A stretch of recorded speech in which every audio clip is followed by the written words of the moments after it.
All right, then. So how would you rate your cornerbacks now compared to the meal? Oh man, we're doing a good job. We're working. You know, that's always a great thing. Guys in there competing with each other, and they enjoy being around each other. That's the main thing that makes our group what it is. You know, the ability to go out there and compete, but also know that you're fighting for that person beside you. How different That's is what we try to do daily. How different is fall camp this year? Not only for you, but having a veteran group back compared to last year. Well, that's always good. You know, reps is, like I said last year, I probably said reps is our best friend, and we got a lot of those during the season. And I think our guys, you know, they understand what my expectation is. You know, they understand what I like to see and the effort that we look for in our group. You know, we play like what we talk about, and that's the most important thing. You came out of spring with such a solid group established. Did you just feel like your guys picked up where they left off in spring?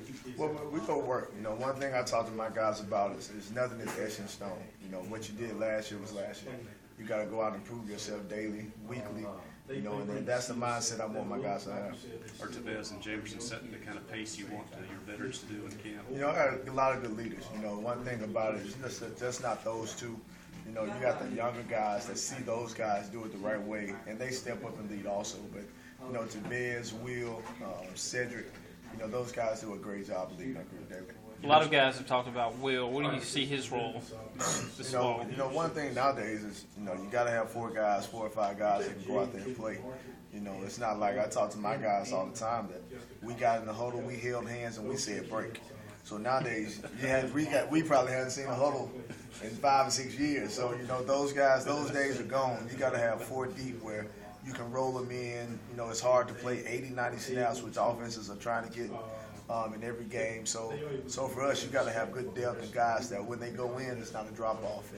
And we have that. We have a good situation here right now. How do Jamerson and Tevez, they're different kinds of leaders. How do they complement each other? I know Tevez is more vocal and Jamerson more basic. Yeah, that's the thing. You know, Jamerson is such a natural athlete that, you know, a drill that I want done, he can do it exactly like you say. Tevez is the vocal leader of the group where he plays with his emotions and guys see it. You know, and that's how they complement each other. But both of them joke around. All of them, you know, all of them are silly, which is good, but they work, and that's the most important thing. Chip had mentioned Will saying he had a really good offseason and obviously missed the first year and a half of his career, but now having actually played some games. Do you see that from him? What kind of improvements? Oh, man, you know, to see what he went through and still be mentally into the game is amazing. And he's such a physical talent. You know, he has good size, good speed, but he's still hungry. You know, he's only played in 6, 7 games, and you know he's been here for 2 years, but he's still right there. One of the guys that, if he's out there, I'm not worried. You know, and that's the thing about Will, that you know the questions he asks in meetings are impressive. He wants to be a complete corner, and that's a good thing about it. Is he working